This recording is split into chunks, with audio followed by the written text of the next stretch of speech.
Thank you everyone for joining us today.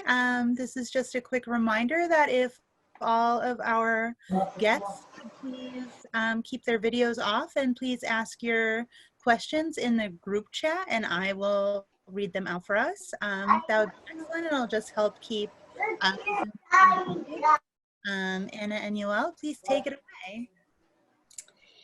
Okay, so good afternoon, everyone, and thank you so much for joining us today for our career panel discussion, careers in geoscience, where to start and what to expect. First of all, we hope that all of you and your loved ones are doing well and safe during these challenging times. We could not actually have a better day to have our panel on geosciences than today, April 22nd, 2020, because today is the 50th anniversary of Earth Day celebration. So happy Earth Day, everyone. And my name is Anna Ivanova, and I am an assistant professor at Natural Sciences Department at Hostos Community College of CUNY. And my colleague here who will be helping me today is... Okay, welcome back, guys. Good afternoon, everyone. I'm Yoel Rodriguez. I actually also belong to the Natural Sciences Department here at Hostos Community College. And then we welcome you all to our panel discussion today. So before we go on with our panel, we would like to give our special thanks to our colleagues from Columbia University, Nina Hitchings and Cassie Zhu. Thank you so much for your incredible help and support with preparation of this panel. Now, today we have invited a wonderful group of students, professors, researchers to help us understand and learn some questions related to geosciences.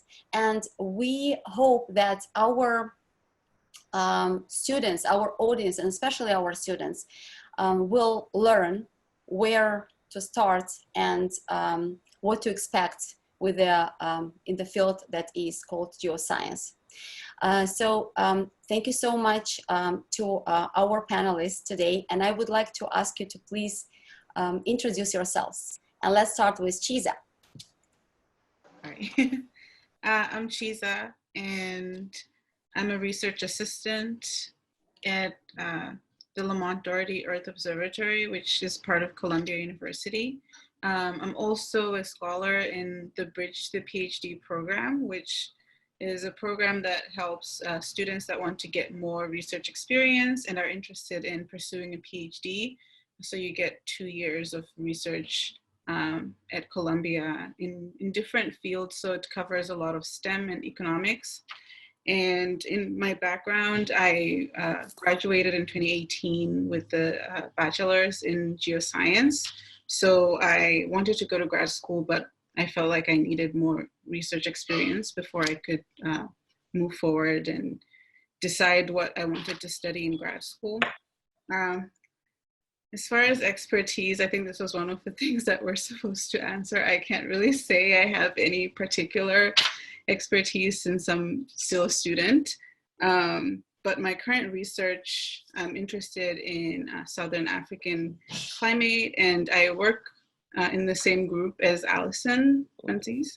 And I am mostly interested in using seafloor sediments to study climate of the past. So trying to trace where those seafloor sediments come from on the eastern margin of Southern Africa, and then using that information to figure out what was happening in terms of the climate in Southern Africa. So. Thank you, Chiza. Melissa? Hey everyone, so it's still morning where I am here in Texas. I think it's just barely afternoon in New York, my normal home. So my name is Melissa Lott and I'm from Columbia University, and I work at something called the Center on Global Energy Policy. They gave me this fancy thing that's behind my head right now as I speak. At the Center on Global Energy Policy, I'm a senior research scholar, which means that I finished my PhD. I've had a good number of years to work. The gray is not showing up today, but it's in there. And effectively what I do is I lead this group called the Power Sector and Renewables Program. It's a research initiative where we look at decarbonization, climate change, how we mitigate the impacts of it. And when we look at the source of so many of the greenhouse gases that we're trying to not emit anymore, they're coming from the energy sector. So we say if we're producing the majority of it, we need to have a lot of research on how to get rid of that. So my work looks at energy, climate, and public health. I'm really motivated by how do we have a healthier society around the world as we work to mitigate the impacts of climate change. So a lot of my work's on mitigation, but adaptation is definitely a part of that. In terms of my background, I've spent about 15 years doing modeling and saying, what are the different possibilities in front of us? So I've got a PhD, I've got all the degrees in engineering. I also have a degree in policy. Apparently I like school.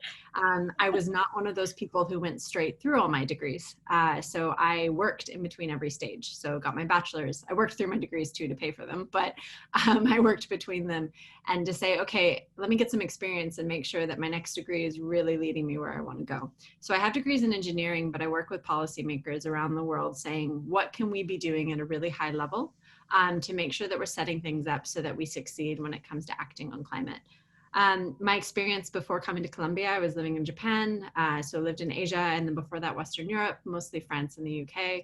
Again, just being at bases where I could work with different parts of the world, different countries directly to say, how can we help? How can we maximize public health while mitigating climate change? These types of questions. And so that answers that question about what my research is on. I've been doing it for 15 years in different facets, and hopefully for many more than another 15. And that's it. So thank you, Melissa. Christa. Hi, everybody. Thanks for coming today, and thanks for having me. My name's Christa Farmer. It may be confusing because I'm actually Emma Christina, which is always a source of confusion, but I tend to go by my middle name, or a nickname for my middle name. So anyway, I'm a professor at Hofstra University, which is about an hour east of Manhattan, out on Long Island.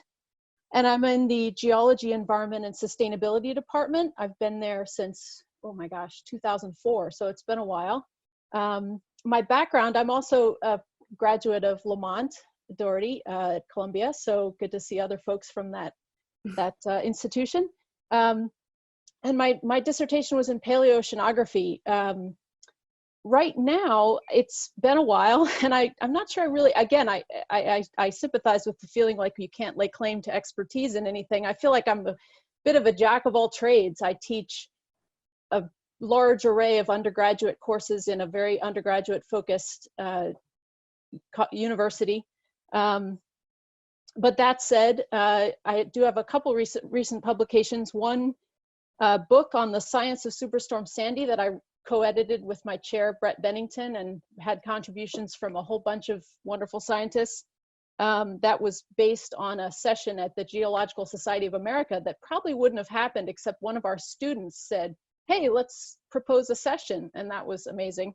And then most recently, I just did a small study on one of my own classes on the teaching with interactive geoscience computer programs. And so I did a little study of that, and that came out in a journal recently. So that's kind of my recent work. Thank you, Christa. Dara. Hello, everybody. Happy Earth Day, and thank you for having me on this panel. I'm also a member of the Lamont-Doherty Observatory. So I am a geographic information specialist.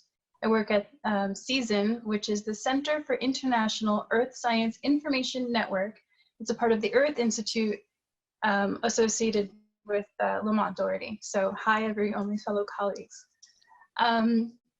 So I'm a bit of a different type of geoscientist in that I make maps. And so I like to think of myself as more of the support system for a lot of the more physical scientists out there. I have a background in environmental science, math, computer science, and geography. And so I like to think that I bring all of that together, so interdisciplinary kind of work to support all of those issues that, you know, climate change, sustainable development, and everything related to how humans interact with the earth. So that's kind of my focus. And so GIS is the term for that. I'm a GIS person, if you've heard of that. Basically just overlaying maps to do spatial analysis, to look at different types of movement, vulnerable populations. I'm very interested in environmental justice, so a lot of my projects focus on local issues, but we're also, Season hosts a NASA data center called CDAC, the Socioeconomic, I'm gonna get it wrong, CDAC, Socioeconomic Data and Application Center. And so that center focuses on global data sets using satellite imagery, kind of like what you see behind me. This is a composite of Landsat and MODIS satellite imagery, and overlay that with socioeconomic and other environmental data to kind of you know, look at human interactions with what's going on the Earth. So I work on a lot of different issues. My background, I've got those 2 bachelor's and a master's degree, so I don't have a PhD, but I do support a lot of the similar work. I've been doing this for a long time. I got that senior title, and then I realized, oh my gosh, I have a career? What? So that was kind of interesting.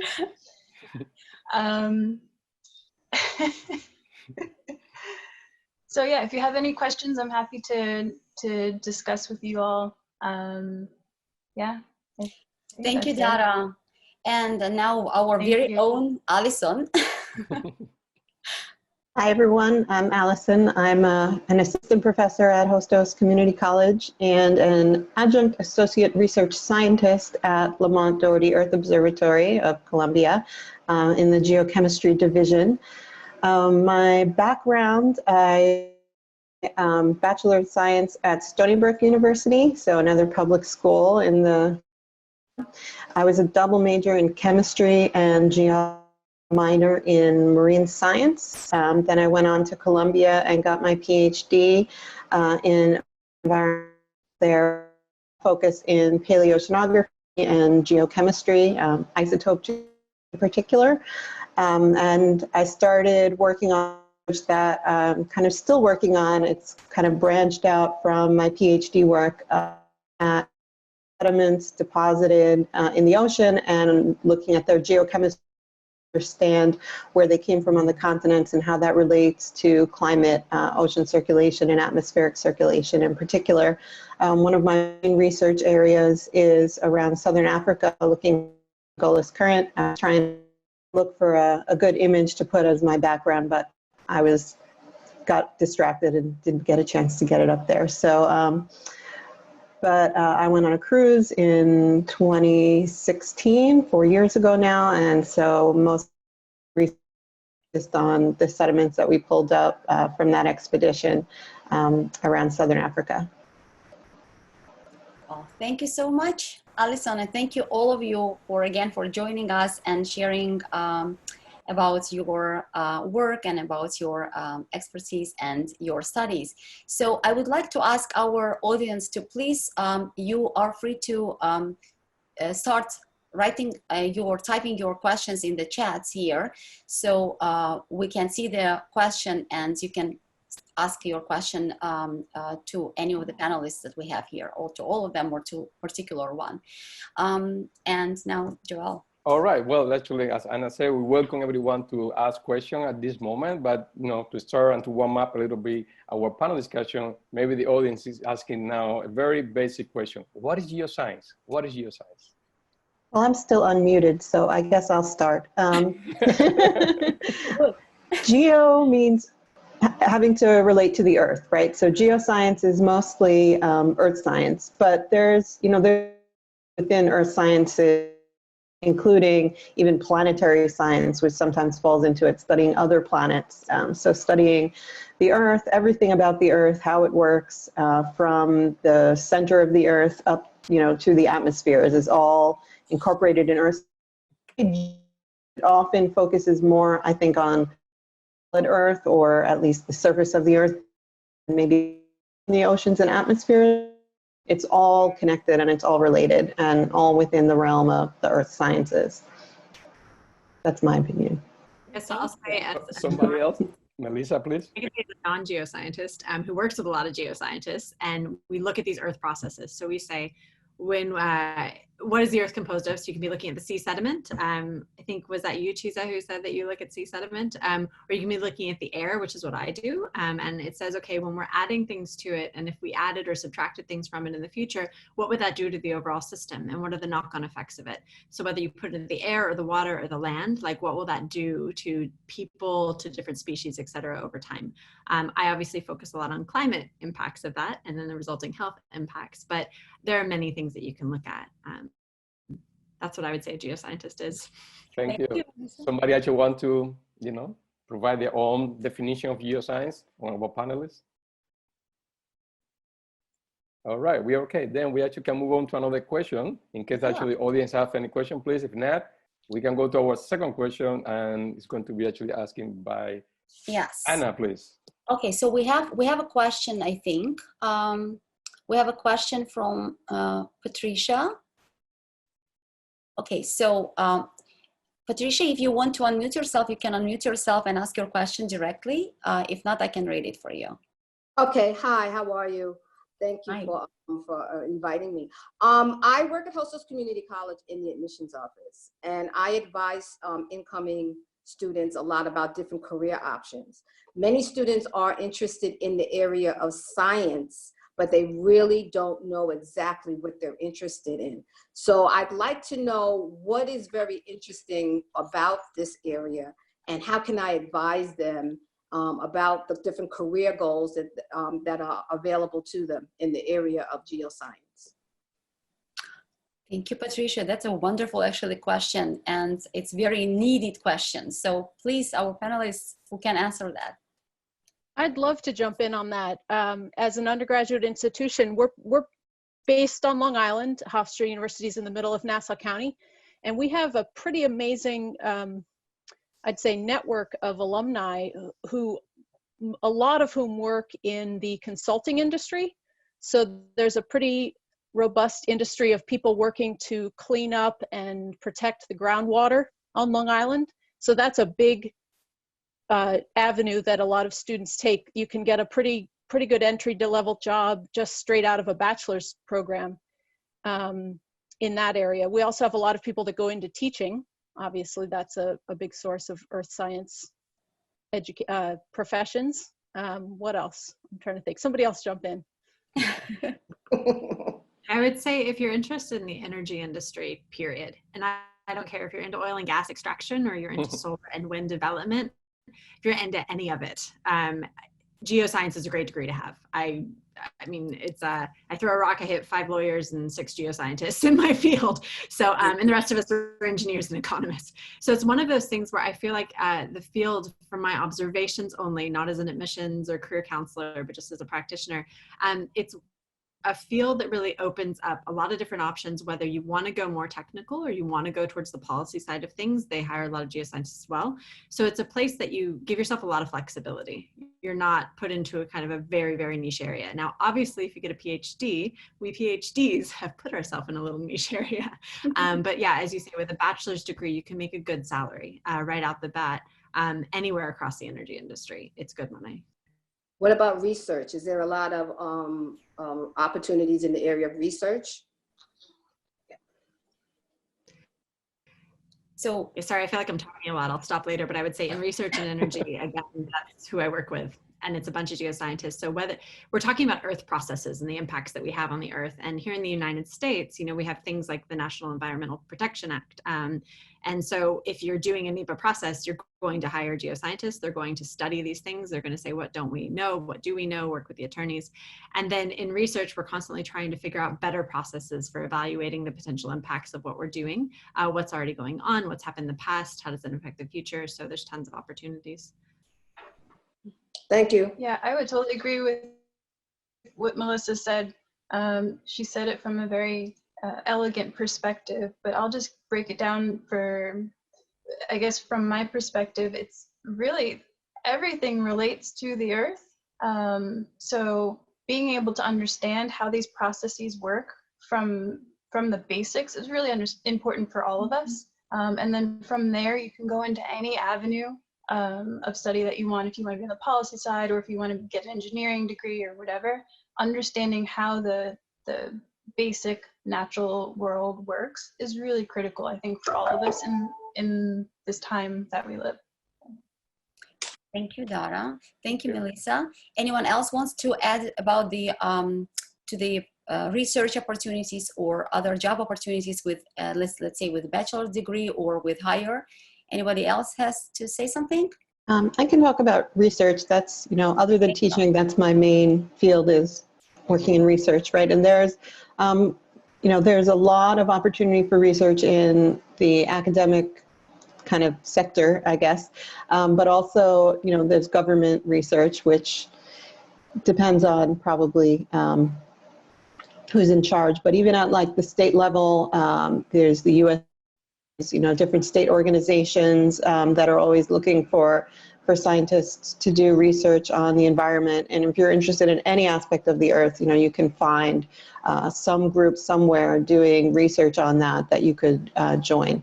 And if you're interested in research, you're more likely to need a more advanced degree for that, opposed to just a bachelor's, at least a master's. But even once you have a bachelor's, like as Cheese is doing, you can get into a position as a research assistant, or even while you're an undergraduate in research, you should try to get in touch with your professors and, find a lab you can work in and see, what you're interested in and what's out there, and whether it's something you really want to do. I mean, it's something you can get into really early and decide if, that's the direction you want to go.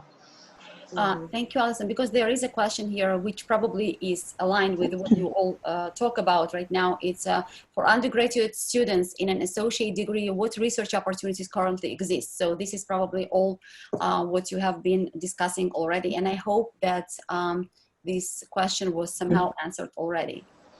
Yeah, well, I mean, I can say that I'm happy, for Hostos students, I'm happy to host students in my lab. And actually, Yoel Rodriguez, our moderator person, to answer about how to get into, research in general at Hostos anyway. Thank you. Thank you. And we have another question here from Abel. Abel, would you like to ask it yourself? Previously, so previously I heard that, I think that's something very recurring for many STEM disciplines, is that you can work as a consulting, right, as a counselor, but how do you really get, that would be important for our students, how do you get into those counseling jobs? I mean, how is the job hunting for that? What experience do you need? With a bachelor, taking all my credits, can I just join this degree, this firm, or how do you get into the consulting, let's say, area or field in any STEM and geoscience in particular? Thank you, Abel. Anyone can answer that?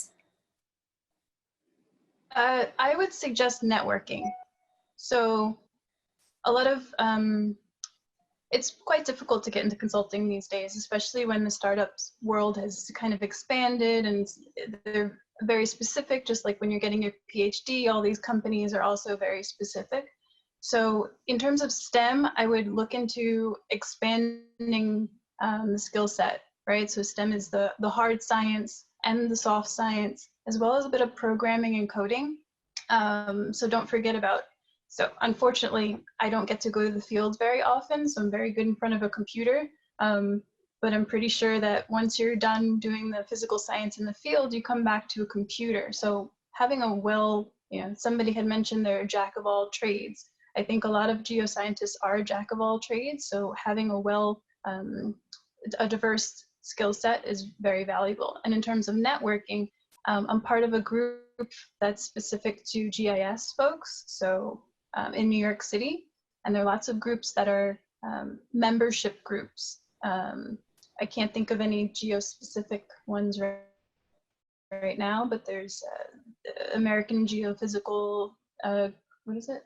And I don't know. There are a lot of different types of communities that you can join, network, just start chatting with, and through there you'll meet consultants and different opportunities. Thank you, Dara. Thank you. Do you mind if I add just one comment to that, Anna? Is that okay? Sure. Yeah, please. Yes, absolutely. So the other thing that I've seen with my students where they've been able to kind of turn things into consulting jobs. And as a person who does a lot of consulting, I'm remembering back to when I was a student on this. but many of them they go do an internship over the summer or a cooperative position during the term, and they open the door and they say, hey, I'm going back to school next term, won't be here full time, but if you ever need some help with a particular project, I'm very happy to do a consulting project with you, do one-off projects, these types of things. And I've seen a number of my students spin that into longer term relationships, which is really great. And it seems to be, it ends up being a win-win in a lot of ways. Once they know you and respect you over the summer or whenever you're doing your internship, you turn that into a couple of projects and you increase the chance of getting hired later, which is nice, but also you create this kind of trust and revenue stream that is independent of having a single job. And I think the biggest thing that I recommend with my younger students is simply to be flexible and to say, hey, I'm happy to help. My skill set, I'm happy to learn. I'm happy to, build on what we've already been working on. Just let me know. And once you're trusted and in the circles, it's the networking comment that Dara makes. I mean, once they know you, they'll call you. But before they know you, it's hard. So I would say don't hesitate and don't be shy about asking for those types of opportunities. Your internship ends on a certain date. It doesn't end. You have opportunities if you ask for them, or just let it be out there for them to reach out to you. Mm-hmm. Thank you so much, Melissa. So I have a question, and probably, Chiza, you would be able to answer that because you are currently now actually in your study path, right? So, what is basically the journey that you are taking now that leads you to this to your profession? And I know that during this journey, what are the some maybe obstacles that you have, or maybe some something good that you want to share, some good advices that you want to share with our students who are not there yet? So you are already on your PhD track, basically, right? So what would you want to share with our students about the profession that is leading you to geosciences? Yeah, so I would say, like, for me, how I got into earth science was just by, I took a class, I thought it was really interesting, and I contacted the professor just out of the blue. And of course, I had some friends who kind of encouraged me to do that because I didn't know that you could, just email people and ask. So I emailed them and I just expressed my interest in their research. And they ended up inviting me to their lab just to sit in on some meetings. So I obviously didn't get off to like starting a project right away. I just helped other people in the lab while I learned what everyone was doing. And then after that, figured out what I was interested in the lab, and eventually got my own project. So in a way, that's what kickstarted this entire journey. So I would say that definitely follow what your natural interest is if you take some classes, or if you haven't and you're just curious about the field, definitely take some classes and eventually you'll kind of see what interests you the most. I realized very quickly that I was kind of interested in like a little bit of chemistry, some physics, some math, but not quite in one of those. And I felt like earth science was a field where I could just combine all my interests and learn a variety of things. And I kind of enjoy that. So I would say definitely like follow what your personal interest is. I like to think a lot about what the daily lived experience of doing research and being a PhD student, which is part of why I wanted to be in the bridge program, was so I kind of used that as a guiding thing to kind of learn about what that person does on a day-to-day basis. Am I interested in that? Like, do I enjoy pipetting to that extent? I do. Good to know. So that's, in a way, I kind of combine between like things I'm really interested in, the questions I'm really interested in answering and working on, but also I don't like to neglect that this is a daily lived experience. And if you don't enjoy that, no matter how much you enjoy the big picture, it's going to not be so great because, if you don't like writing code, perhaps you should pick a field of geology that doesn't involve that as much. Mm-hmm. So this is why I do geochemistry. I really enjoy doing chemistry. I enjoy like learning about chemistry. It's my favorite field of science, kind of. So I heavily like gravitate towards work in geochemistry. So that's my big advice. Think about your interests, but also what you like to do on a day-to-day basis. Thank you so much, Shiza. That's really very valuable advice. And I think our students who are now here in the audience, they will take that into account and use all the opportunities that they have and listen to their mind and heart about the profession that they want to follow. And anyone else has maybe from your own experience from our panelists when you were studying and maybe you kept this advice with you and you want to share that with our students about your study path? I can weigh in. I mean, I guess in some ways, I was lucky in that I, grew up in an environment where, based on my families and teachers, I just felt like, go do what's interesting to you. And I wasn't so worried about, what the job will come out. And so I did what Chiza said, right? I kind of followed my passion in school and I said, I like chemistry, I like geology, I'm going to major in both of them and somehow figure a way to put them together. And, and it was only actually by doing several research projects as an undergrad that I finally eventually found my niche. So, my advice would be don't give up if you first think you're going to like something and maybe don't like it or it isn't a perfect fit, right? Try something else. So I did 3 different undergraduate research projects and found, things I liked and things I didn't like in each of them. And then it was when I came to grad school that I finally found like the right fit of everything that piqued my interest and kept me motivated and going, because that's a thing, if you're going to go far in science, if you're going to go for a PhD, if you're going to go for research, you need to have self-motivation. So you need to be interested in what you're doing. That's really important. Thank you, Allison. So Lisa, everyone is thanking you here on the chat. Thank you for great advice, excellent advice. And yes, so many people are touched by your advice. So thank you so much again. Yeah, Joel. thank you. All right. Well, actually, as a follow-up of your previous question, what are the main opportunity in New York City, in the New York area, to really become a geoscientist that we can share with our students? Who are currently in New York and maybe will come to New York after hearing me.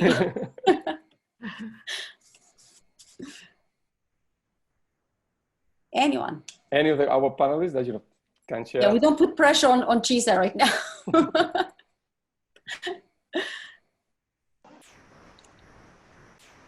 Well, yes, okay, yes. Chisa. I was going to say, as someone who went to school elsewhere and ended up in New York because of this,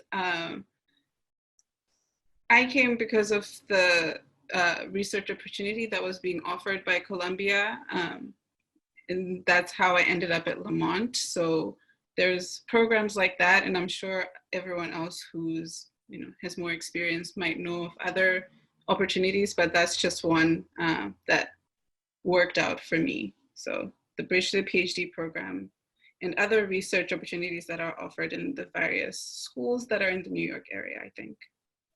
Okay.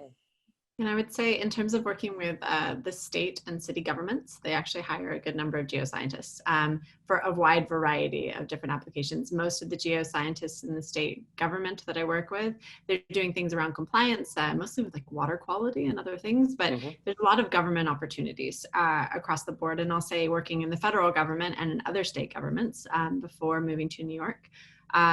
That is a theme I see very consistently. So on every job opening, it says, a whole list of different things and it'll say geoscience right on there.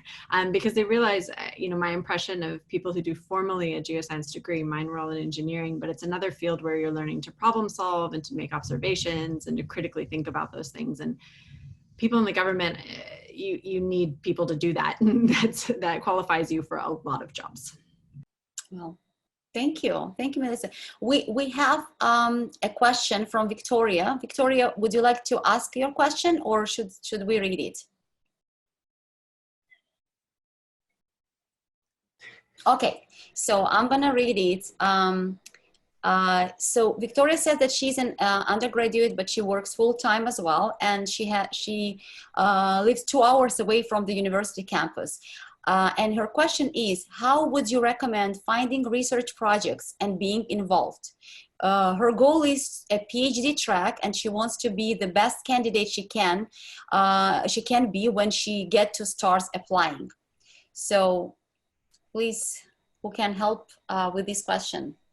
Can I reiterate what someone already said about approaching your professors if you're already in geoscience classes and just asking, you know, I forget who said it, but basically just finding out what's already going on and how you might help. Okay, thank you so much. Thank you. Anyone else wants to add something? No? Yeah, I just wanted to add, you know, my particular research is highly lab-based, and so you know, being 2 hours away would be difficult, but there's plenty of other projects that are much more, you know, computer-based, data-based, right? So you just need to find something that's a fit for your lifestyle that you could do, you know, on your computer while you're on the train, for example, and make the best use of your own time and still get that problem-solving research experience. Thank you, Allison. Thank you. I was going to add that depending on how your summers look, and maybe not this particular coming summer, but a lot of schools tend to offer more research opportunities during the summer, REUs and others. I did one, and it was one of my bigger research experiences in undergrad. So that's one thing to consider, is that it doesn't necessarily have to be this during the school year if it's too busy a time for you.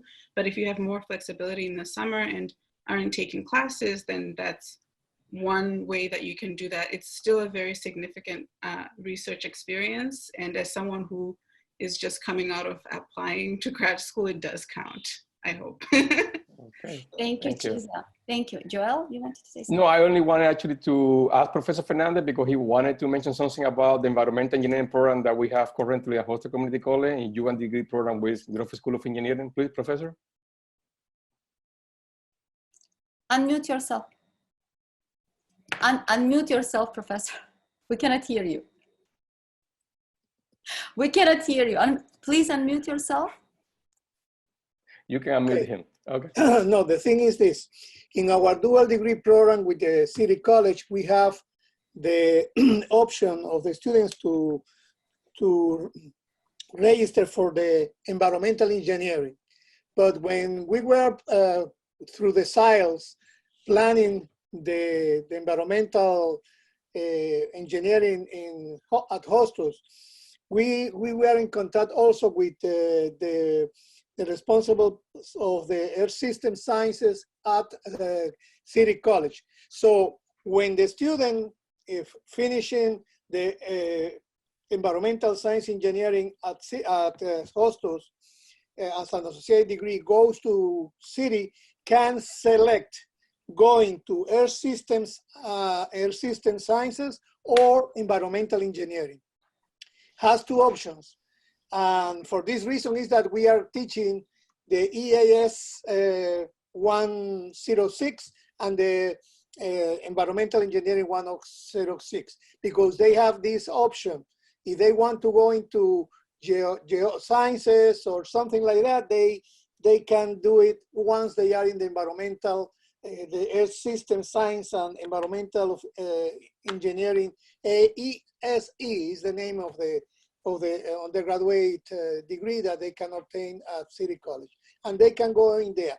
I want to mention also that during these years that we were working in SILES, we were organizing a lab in order to be connected to City, and in the rooms that this moment are used by the dual degree program and the BMI program and BMI grant and other and HEAT, we have the option there to be connected to City College and then to do all the work that must be done by the students, you know, in contact with professors like Barry Gross and other professors there, that they can, you know, interact and have access to all the data that is required when you are working in Earth systems. So that is my point. So we need to provide this information to the students, because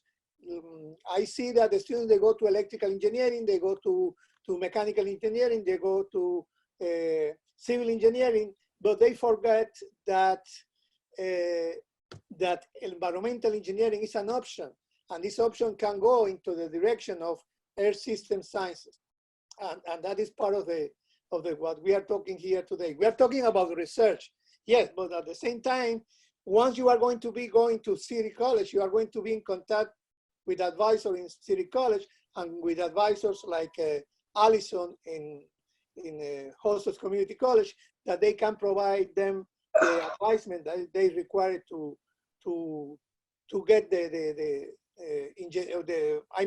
degree that they want. So that is my point. Thank you. Thank you, Professor Fernandez. Abel, I think actually you wanted to say something. You raised your hand? No, I already okay. asked. All right, thank you. And Damaris? All right. Hello, sorry about that. It's okay. I just wanted to ask if there is a website that explores the varied forms of geoscience concentrations that students can visit and read about and just know about the different concentrations that exist, because some of them may not have the time to just have a feel of it practically, but if they could just read about it and just know where their interest lies. Is there a website or a web page? Thank you, Damaris. That's a great question, actually. That would be very helpful for our students to, if you can direct them to that place where we can find this information. Correct. Thank you.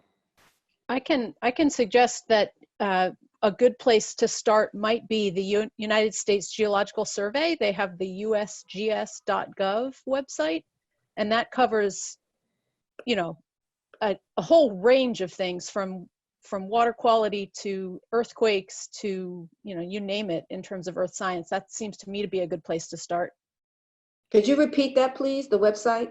I'll tell you what, I'll write it in the chat. Okay. Thank you. Thank you. Thank you. Thank you.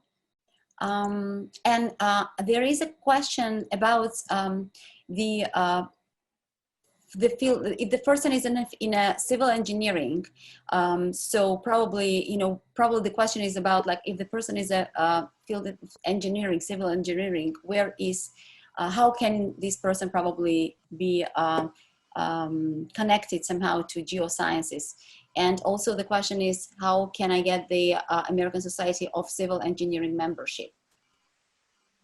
Yes.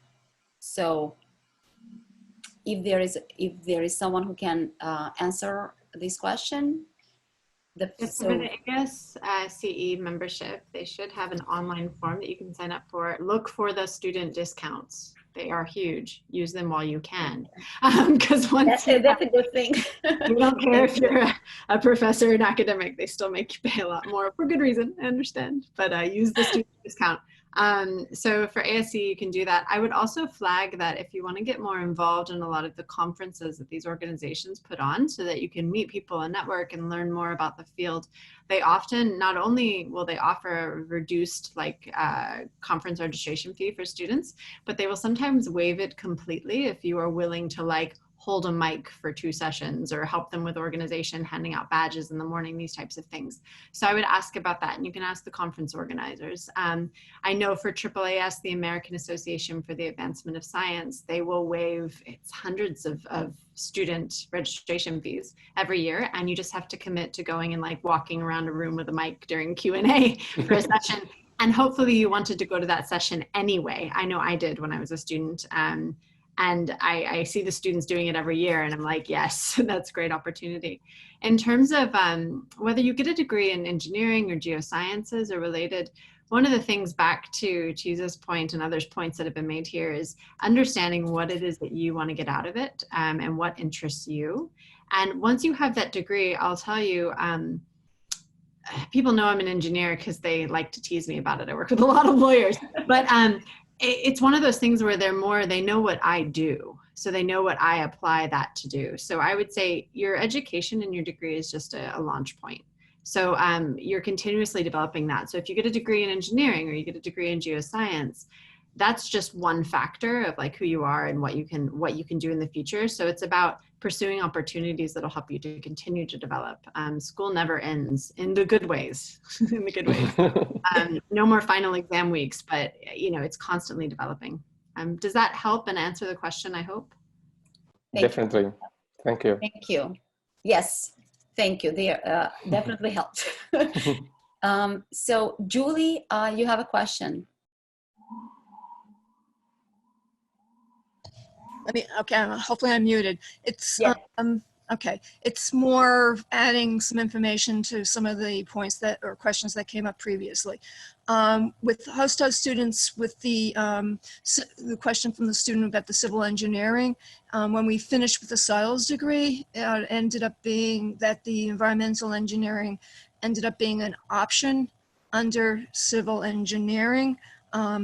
So it's housed under the civil engineering degree, but it's an option. The idea there was in terms of the environmental, the Earth and Atmospheric Sciences program that Professor Franzese was referring to, had to do with the fact that some students might feel that the engineering was too calculus heavy, etc. And it would allow them some flexibility to shift gears so that when they got to City College, they could shift over to Earth and Atmospheric Sciences. There's a considerable amount of overlap there. And with respect to Professor Lang's question, through this Geosciences project that Professor Ivanova and myself and a couple other people are attending this, several other people that are attending this meeting, including Ms. Contreras and Ms. Jourdain. We are working on developing materials so that students will be able to see the scope of what is included in geosciences. As it's already been mentioned, it has a tremendous breadth of sciences. With what was just said a couple of minutes back in terms of work experience and educational experiences, once you get started on that path and, you know, getting one degree or after another, you have a certain amount of ability to sort of move around from one place to another. Once people know that you're, you know, have a certain amount of training and you can do problem solving, etc., you don't know where those paths are going to lead you. And that might lead you to a very happy ending where a lot of different aspects of your interests somehow come together in interesting and sometimes very unique and productive ways. So I just want to throw that out there. I saw that with my experience in environmental medicine, where I started as a microbiologist, then I did immunopharmacology, then I did environmental medicine, and staying at NYU for a number of years, seeing how my experiences sort of came together and seeing how other individuals that I was interacting with, how they came from very different backgrounds, and it all led to these interesting amalgamations of experiences that are, as I said, sometimes very unique and often extremely productive. You might end up with a chemical engineering person in an environmental microbiology lab where they're going to be working on building plants that help in bioremediation, which I believe is what Pat's end goal was in that particular case. So I just wanted to throw that out there, okay? Thank you, Julie, for this information. Thank you so much. I hope all this is really helpful for our students, especially. I had some question that maybe it's very interesting, you know, there are so many different fields. Geoscience is a huge, broad field, right? But then there are many subfields. And is there any, let's say, is there some trend? Let's say, is there some specific fields that get more job opportunities than others? I think that would be kind of interesting to know, because for many of the students or in our audience, maybe they, you know, not knowing much about geoscience, that would help probably with learning more about the job opportunities there. Which of these fields would have more job opportunities? If anyone can answer that, please.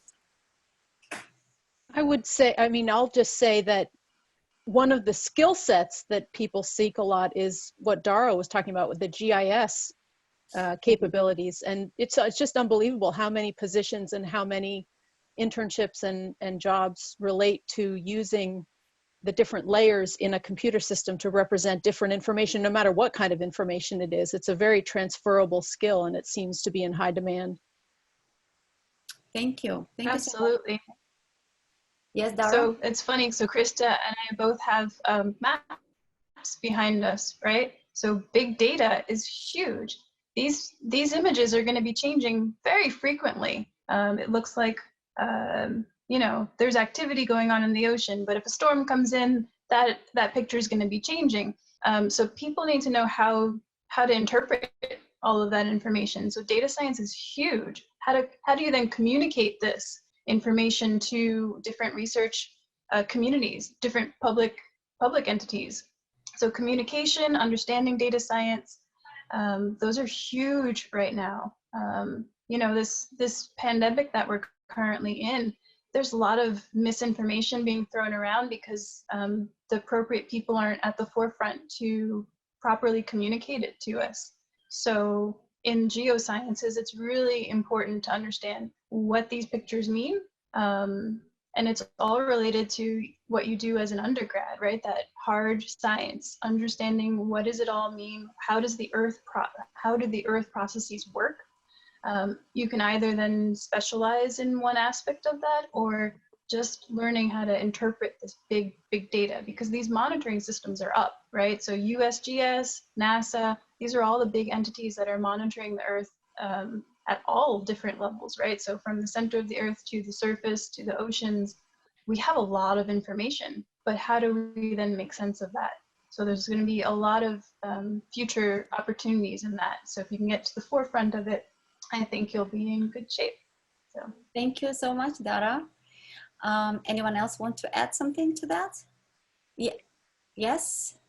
Okay, I was looking at Professor Vladimir's email today morning about the Earth and Atmospheric Science and Geoscience, all the videos so far made by the American Museum of Natural History in collaboration with other organizations.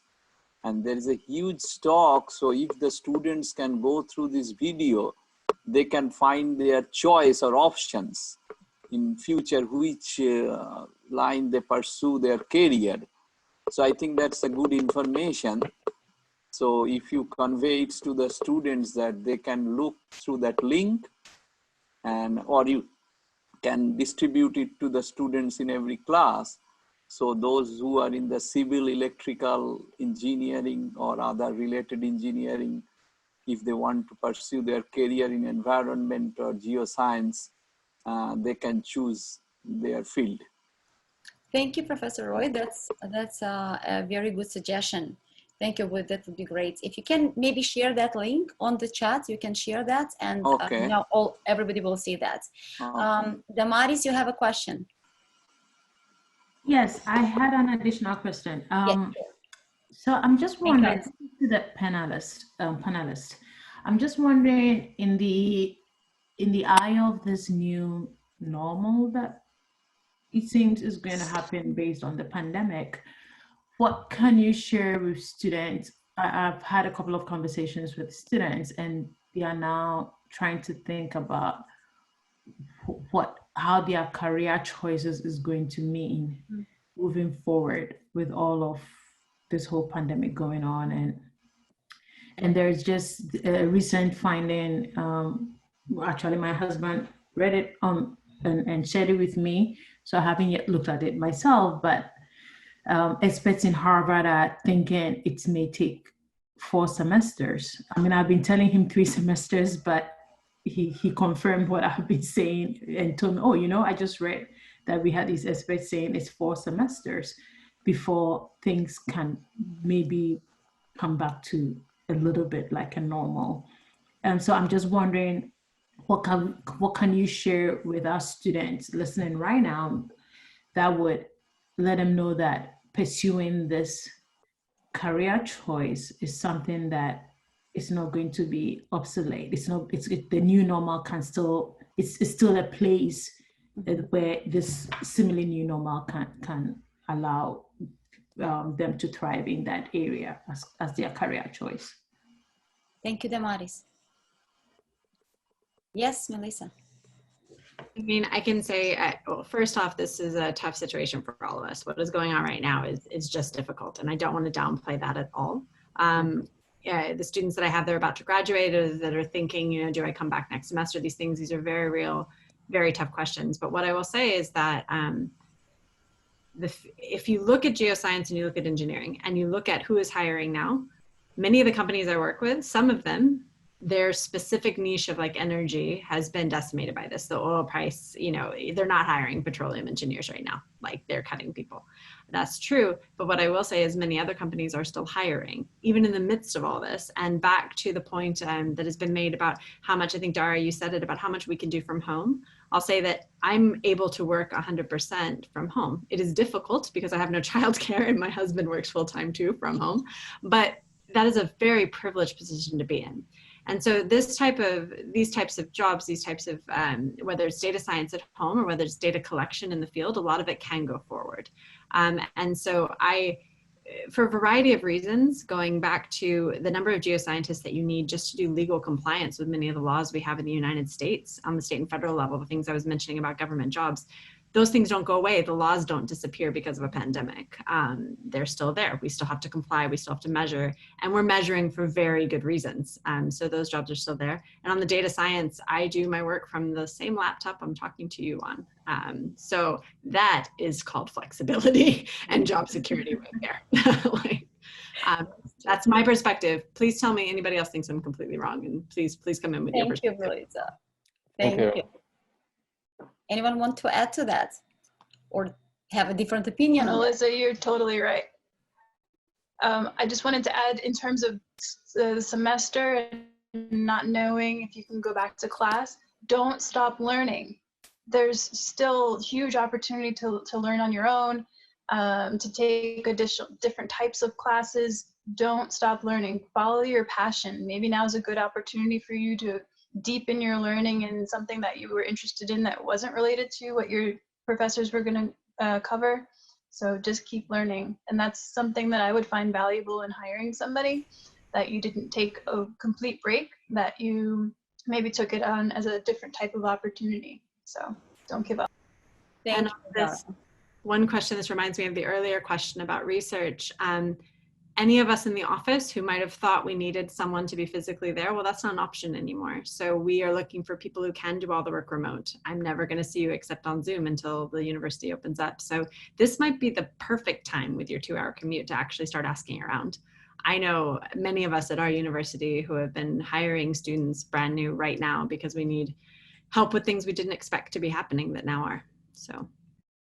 Thank you. That's really valuable and very helpful to know that there are options, and especially knowing that this is the time, you know, I always, like I said before also, there is always the positive side that we need to see in every problematic situation. And in this case, you know, there are so many new opportunities for young people, for students to see, to learn about that, like you said, they have not thought about that before. They have not learned about that because there was no need. And now there is a need in some cases, and that's why probably it's great for them to go on and continue with their studies and learn more and hear about more opportunities. And that's why we're having our panel today. So thank you. Julie, you have a question. Again, it's a little bit more of a comment. Going back to with the keeping learning and where you don't know where your career is going to take you. I'm thinking back to what's happening with the pandemic at this point, and how geosciences and environmental engineering and atmospheric sciences, etc., all that stuff is actually today particularly is bubbling up. terms of what's going on with climate change, and obviously with the pandemic going on, everybody's staying at home. Air pollution has decreased. They were talking about how there was a resurgence in some cases of animal populations. So there's all these different interconnections, but actually more to my point of that I wanted to make is when it comes to education, you may find yourself working for a firm, possibly in a sort of a consulting role or whatever, and they might encourage you to go back and get and pay for you to go back and get an additional degree that makes you even more useful in terms of your flexibility in hybridizing all these different skills. It might be a master's in business administration, it might be a master's in public health, it might be even a law degree. So, you know, you might end up having an impact on, in terms of public policy.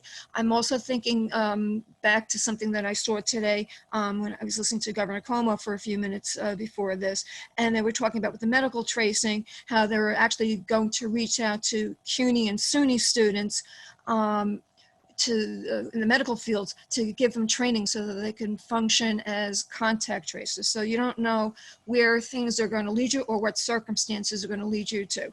Now, the contact tracing may not have direct bearings on the geosciences. It may have more of an indirect bearing, but obviously the pandemic has many levels to it. Obviously we've got the coronavirus, but there's other ripple effects to all of this. I just want to throw that out there for people to be thinking a little bit about. Well, thank you, Julie. And Joel, if you have to say something, because we have to start wrapping up. Yeah, I think actually we are actually getting to the end of our discussion, but we actually have a last question. And the last question, you already became a geoscientist. Now, what is the range of salary for a geoscientist depending on the job and also on the degree? Which one can answer that question from our panelists? I'm pretty sure that our students are really interested. What's going to happen? I'm a geoscientist now. What I need to pursue to get a good salary?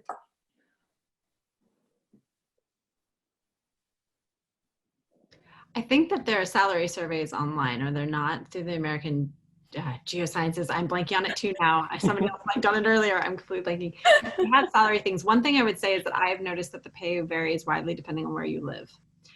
So, you know, if you're in the city, for obvious reasons, you're going to get paid more than if you're on the countryside. So something interesting with that I would encourage you to consider, based on your lifestyle, you know, all the different factors that go into where we're willing to and able to practically live, consider your options. I know that I moved out of state for my first job with my bachelor's. When I was a student, so only 2 years in, my co-op position took me out of state.